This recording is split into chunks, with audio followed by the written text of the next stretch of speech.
देखिए बच्चों, high school की क्लास में हम पढ़ रहे थे प्रश्नावली 1.2। इसके सवाल नंबर 2 तक हल हो गए थे। आज की क्लास में तीसरे सवाल से बताए जाएंगे। लाओ किताब देखें। तीसरा सवाल है, अभाज्य गुणनखंड विधि द्वारा निम्नलिखित पूर्णांकों के एचसीएफ और एलसीएम ज्ञात कीजिए। देखिए कल जो दिए थे उसमें क्या था, 2 पद थे। आज जो है एलसीएम, एचसीएफ और एलसीएम ज्ञात करना है। उसमें कितने कितने पद हैं? 3 पद हैं। फर्स्ट में है 12 है, 15 है और 21 है। देखिए अब आज गुणनखंड तो ज्ञात हो जाएगा, एलसीएम एचसीएफ ज्ञात हो जाएगा, लेकिन इसमें वो विधि नहीं कार्य करेगी कि सत्यता की जांच जैसे कल कर रहे थे आप। वो केवल 2 संख्याओं के लिए होती है, पहली संख्या गुणते दूसरी संख्या बराबर लासा गुणते मासा। इसमें वो विधि नहीं काम करेगी और इसमें करना भी नहीं है। देखिए हमें इन तीनों का क्या ज्ञात करना है, एचसीएफ और एलसीएम। तो देखिए एचसीएफ क्या होता है, 2 पद हो तो दोनों में जो मिले, 3 पद हो तो तीनों में मिले। चलिए इधर कर लेते हैं हम। कर तो आप सीधे लेंगे, 4 3 12 होता है, 2 गुणते 3 हो जाएगा। 12 है, तुरंत इकाई का अंक 2 है। आप समझ गए होंगे किससे घटेगा? 2 से। हम बता चुके हैं 2 से विभाजिता का नियम, 3 से विभाजिता का नियम, 4 से विभाजिता का नियम और 5 से विभाजिता का नियम। तो 6 और कितने से घट जाएगा? 2 से। 3 अब कितने से घटेगा? 3 1। तो देखिए क्या हो जाएगा फिर, इसका गुणनखंड आपका हो गया 2 गुणते 2 गुणते 3 गुणते 1। अब क्या है? 15 है आपके पास। तो देखिए 2 से तो कटेगा नहीं, दोनों को जोड़ो, 6 चला जाएगा, 3 से कटेगा, 5 से 15। अब कितने से कटेगा? 5 से। तो इसका कितना हो गया बेटा? 3 गुणते 5 गुणते 1। ठीक, फिर 21 है। 21 है, 2 1 3 होता है, कट जाएगा 3 से। 7 तिरका 21। तो 3 गुणते 7 गुणते 1। सबसे पहले निकाल लिया जाए एचसीएफ। एचसीएफ देखिए क्या हो जाएगा, 2 इसमें है लेकिन इसमें नहीं, काम खत्म। 3 इसमें है, इसमें भी है और इसमें भी है। कितना हो गया? 3। 1 भी सब में है। 3 गुणते 1 कितना आ गया? एचसीएफ 3 आ गया। देखिए बेटा एलसीएम निकालते हैं। देखिए एलसीएम निकालने के लिए हमने 2 तरह से आपको समझाया था। एक हमने कहा था एचसीएफ लिख दो और जो बची छूटी हुई संख्या है वो लिख दो गुणा में। तो इसमें क्या छूटा है? 2 गुणते 2। इसमें क्या छूटा है? 5। इसमें क्या छूटा है? 7। 3 दूनी 6, 5 दूनी 10 गुणते 7, 6 गुणते 10 गुणते 7 कितना हो जाएगा? 70। 7 छंग 42। कितना हो जाएगा इसका एलसीएम? 420। कुछ समझने में दिक्कत है क्या? नहीं। दूसरी विधि बताई थी, उससे आप समझ लें चाहे एलसीएम को। हमने कहा था लिए सब जाते हैं लेकिन ज्यादा बार वाले। 2 इसमें 2 बार है, नीचे कहीं एक भी बार नहीं। ज्यादा बार कितनी बार हुआ? 2 बार, तो दोनों बार लिख देंगे। फिर 3 इसमें 1 बार है, इसमें 1 बार, इसमें भी 1 बार। ज्यादा बार कितनी बार हुआ? 1 बार हुआ, तो गुणते 3 लिख दिया। फिर 1 सब में है, 1 बार, ठीक, गुणते 5 इसमें 1 बार है और कहीं है ही नहीं, तो 5 ज्यादा बार, 1 बार हुआ। इसी प्रकार से 7 इसमें कितनी बार है? 1 बार ऊपर वाले में है ही नहीं, तो हो गया 7। 2 दूनी 4 3 12 गुणते 7 पन्ना 35, 12 5 60 हासिल 6, 12 3 36 और 6 42। हो गया 420। तुम्हारी तरीके 420 नहीं है कि नहीं है? वो फज्जन बनी हो। सेकंड नंबर देखते हैं क्या है।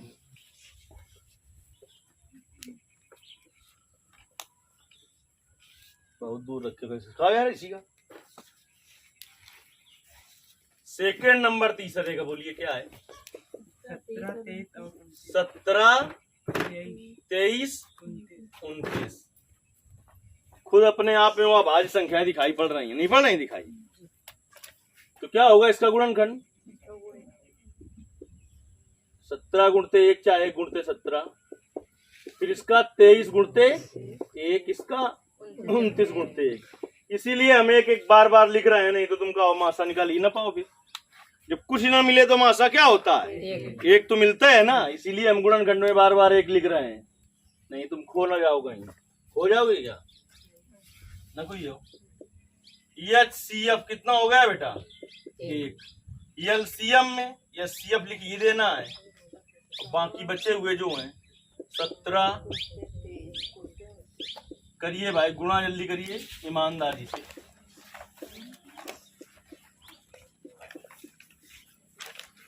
जल्दी करना है और सही करना है, टाइम बर्बाद नहीं करना है।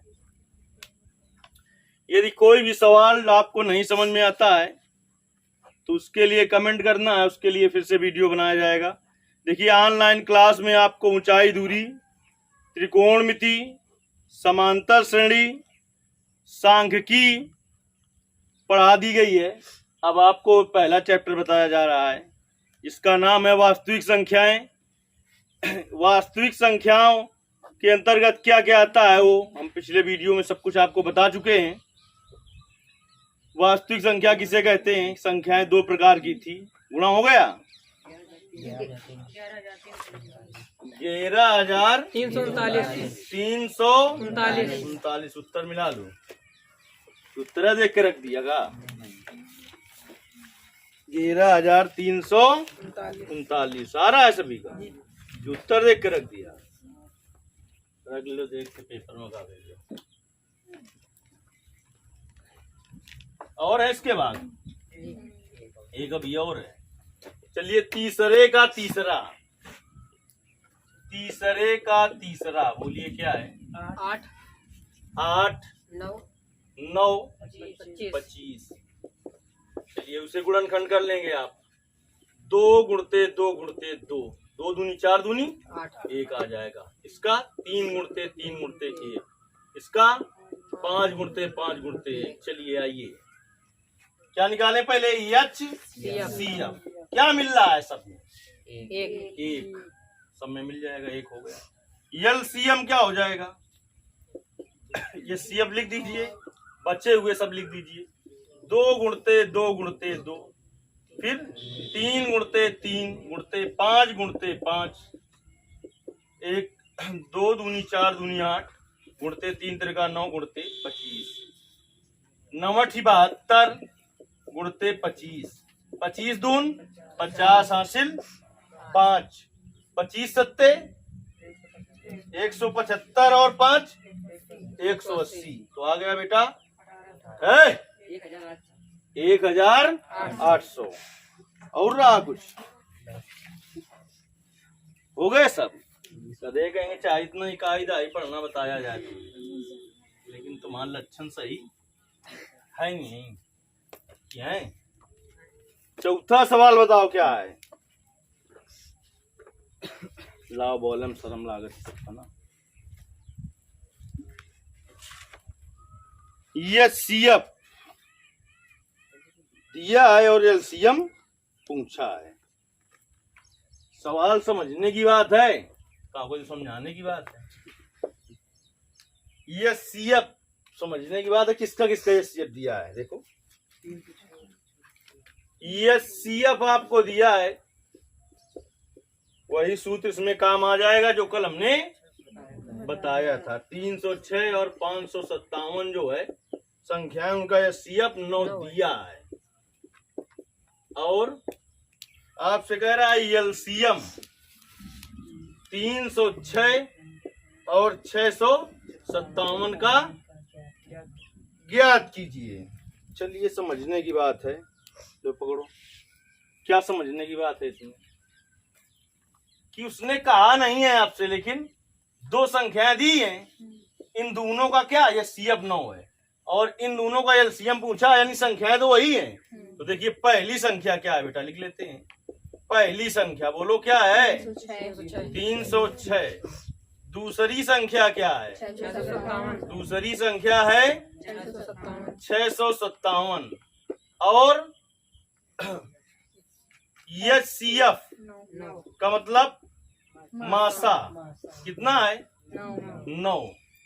LCM का मतलब लासा क्या करना है? ज्ञात करना है। कल हमने एक सूत्र बताया था, पहली संख्या गुणते दूसरी संख्या बराबर लासा गुणते मासा। उसी सूत्र का प्रयोग कर देते हैं। पहली संख्या गुणते दूसरी संख्या बराबर लासा गुणते मासा। अब देखिए ना इतना डारे स्ट्रेस पे कहा ज्ञात करेंगे लासा, तो मासा को इधर ले आओ, क्या हो जाएगा? पहली संख्या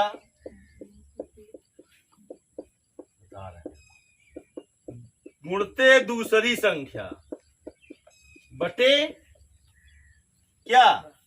मासा बराबर लासा। एक सूत्र याद कर लीजिए, उसी से 4 सूत्र बन जाएंगे जो पूछेगा। जैसे पहली संख्या पूछता, पहली संख्या दिया होता, दूसरी संख्या पूछ लेता, दूसरी संख्या बराबर लासा गुणते मासा बटे पहली संख्या हो जाता। चलिए पहली संख्या कितनी है बेटा? 306 गुणते दूसरी संख्या 657 बटे 9 बराबर लासा। अब तुम्हें बहुत देर सोचने की जरूरत नहीं कि कटेगा कि 3 से नहीं कटेगा। 9 से कट जाएगा। 9 तिया 27, कितना बचा? 3 हो गया 36, 9 चौका 36, 657 गुणते 34, 36 कहाँ हो गया? जब वो हाथ से उतारा जाएगा 6 नीचे आएगा, 3 बचा तो 36। मुंह तोड़ देंगे हम फिर। 36 तो होता है। 36 तो होता है, 6 कहाँ आ गया? चलो गुणा करो, बातें नहीं। 657 गुणते 34 करिए जल्दी।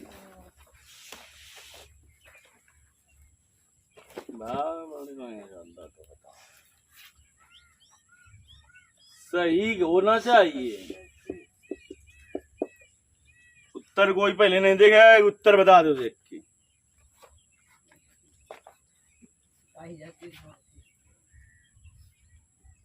देख लीनूंगा 22,338। देखिए जरा भाई, सबका आ रहा है? यही सबका आ रहा है तो फिर सही है। उत्तर देखने की जरूरत नहीं है, अलग अलग आता तो फिर देखना पड़ता। चलिए सवाल हल हो गया आपका। अब हम बात करते हैं 5वें सवाल की। किस सवाल की बात की जाए? 5वें की बात कर ली जाए भाई। चलो 5वें सवाल की बात करते हैं। क्या है 5वां सवाल? दिखाओ। कहता है जांच कीजिए कि क्या किसी प्राकृतिक संख्या n के लिए संख्या 6 की पावर n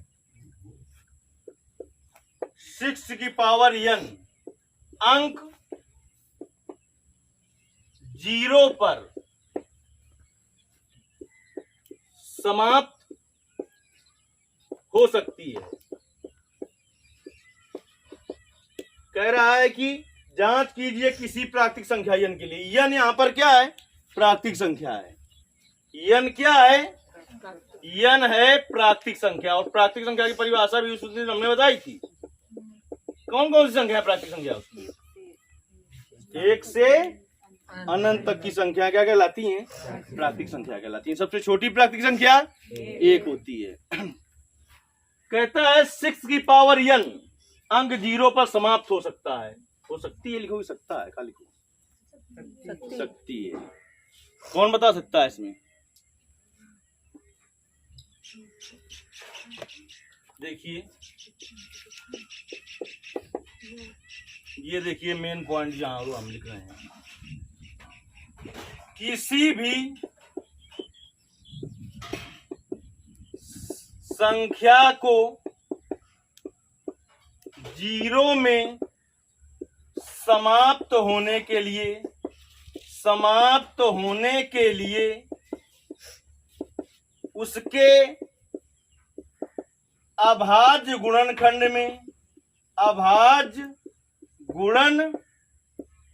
में कम से कम एक बार 2 गुणते 5 आना चाहिए। उसके अभाज्य गुणनखंड में क्या आना चाहिए? कम से कम एक बार। 2 या 5 नहीं, 2 गुणते 5, 2 गुणते 5 दोनों आना चाहिए कम से कम एक बार। ज्यादा से ज्यादा चाहे 2 बार हो, 5 चाहे 3 बार हो, चाहे 4 बार हो, यानी कम से कम एक बार 2 गुणते 5 अभाज्य गुणनखंड में आना चाहिए। तभी वो संख्या 0 पर समाप्त होगी, तभी वो संख्या 0 पर समाप्त होगी। ऐसा नहीं कि केवल 2 आ जाए तो समाप्त हो जाएगी, या केवल 5 आ जाए तो समाप्त हो जाएगी। 2 गुणते 5 दोनों आए और कम से कम एक बार आए, ज्यादा से ज्यादा चाहे कितनी बार आए तो वो संख्या 0 पर समाप्त हो जाएगी। चलिए देखते हैं, 6 का गुणनखंड करते हैं भाज्य। 6 2 से कट जाएगा, 3 और 1। बताओ भाई 6 का गुणनखंड क्या आया? 2 गुणते 3। तो इसमें क्या है? 2 तो है, 5 नहीं है। इसलिए n का मान चाहे जो प्राकृतिक संख्या हो, n का मान चाहे जो प्राकृतिक संख्या हो, 6 की पावर n 0 पर समाप्त नहीं हो सकती। 6 की पावर n 0 पर समाप्त समझ में आया कि ऊपर से उड़ गया? अब देखिए इसको लिखेंगे कैसे। वो तो पॉइंट हमने लिख दिया कि ये चीज भी आपको लिख देनी है यहाँ पर, जिससे एग्जामिनर को क्लियर हो जाए कि कहीं से आपने टिप्पाबाजी नहीं की है। समझ रहे हैं आप?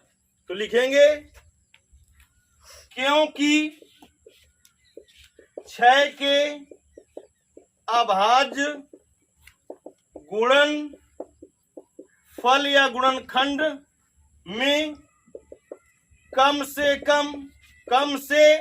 कम एक बार 2 गुणते 5 नहीं आया है,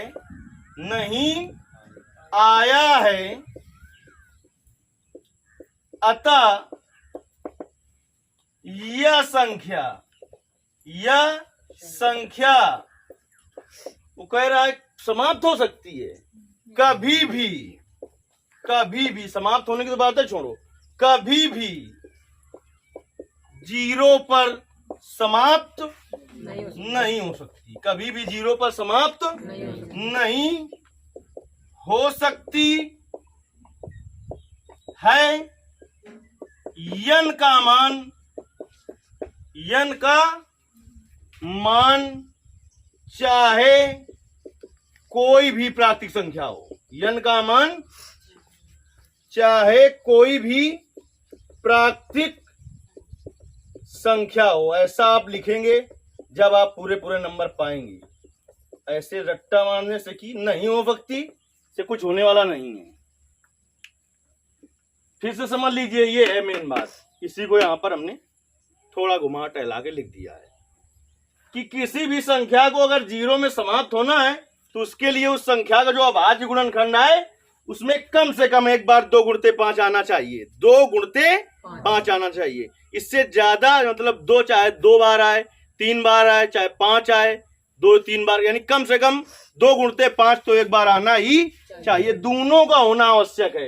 यहाँ पर 2 तो मिल गया था। अब बात इसी से समझ में आ गई है, बिल्कुल आ गई है ना? साफ कर दें। चलिए 6वां सवाल देखते हैं हम। गाइड से रट्टा वाला पढ़ना है तो कुछ दिन में याद रहेगा और फिर कहाँ गया ढूंढ नहीं पाओगे तुम। बहुत सारे लड़कों के पास गाइड रहती है, वो खुद पता चल जाता है कौन सा टीचर कैसे पढ़ा रहा है। चलिए बोलिए कौन सा सवाल है अब? 6वां सवाल बताइए। 6वां सवाल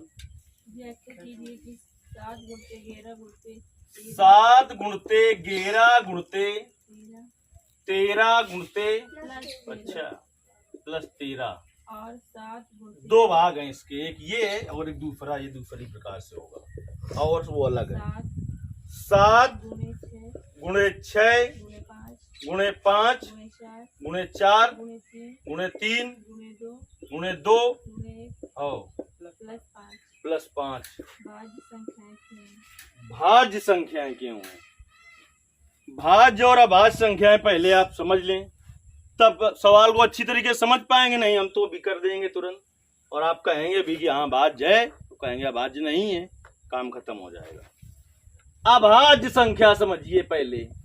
अभाज्य संख्या, अभाज्य संख्या ऐसी संख्याएं होती हैं जिनके केवल दो ही गुणनखंड होते हैं, जिनके केवल दो ही गुणनखंड होते हैं। एक वह संख्या स्वयं होती है, दूसरी एक होती है, दूसरी एक होती है।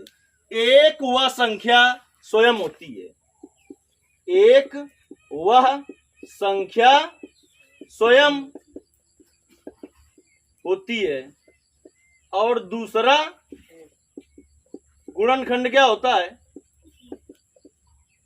गुणनखंड या गुणनफल एक होता है। ऐसी संख्या क्या कहलाती हैं? अभाज्य संख्या। भाज्य संख्या किन्हें कहते हैं? बहुत सरल परिभाषा, जिनके दो से ज्यादा गुणनखंड हो। अभाज्य संख्याओं में क्या गुणनखंड होते हैं? दो। एक वो संख्या स्वयं, दूसरी एक यानी वन। और भाज्य संख्याओं की सीधी साधी परिभाषा क्या है? जिसके दो से अधिक गुणनखंड हो, दो से अधिक गुणनखंड हो, दो से अधिक क्या हो? गुणनखंड हो, तो संख्या क्या कहलाती हैं? अब भाज्य और अभाज्य संख्या की परिभाषा क्लियर हुई।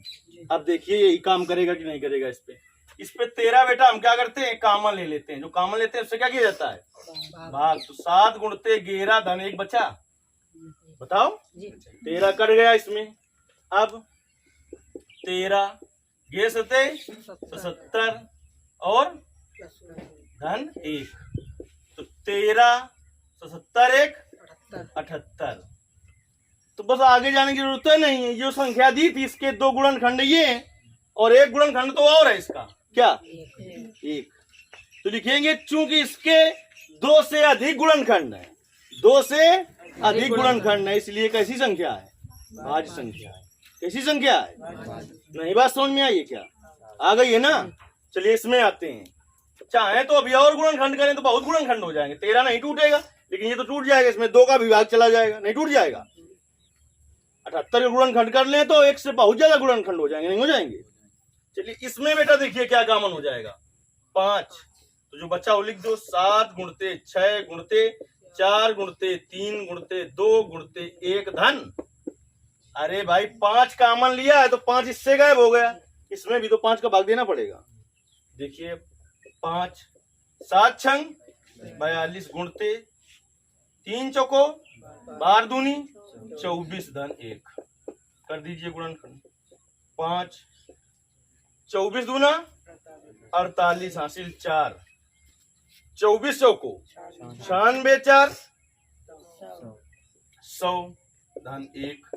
तो क्या गया बेटा? 5 गुणते 1009, और गुणते 1 तो होता है भाई। इसके भी क्या हुए? यही कारण में लिखेंगे, चूंकि इसके 2 से अधिक गुणनखंड है, इसलिए कैसी संख्या है बेटा? भाज्य संख्या है। कैसी संख्या है? सभी चीज क्लियर हुई ना? अच्छा, अब हम आते हैं बेटा, सभी कितने सवाल हैं? एक सवाल बचा है, उसको भी देख लेते हैं, तो ये प्रश्नावली कंप्लीट हो जाएगी।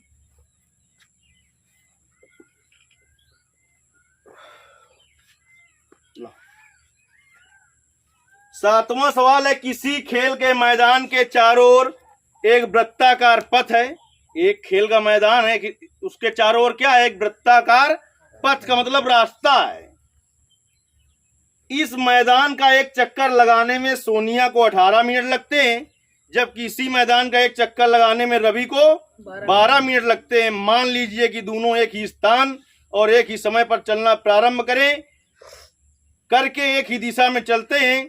कितने समय बाद वो पुनः प्रारंभिक स्थान पर मिलेंगे? क्या ज्ञात करना है इसका? क्या ज्ञात करना है?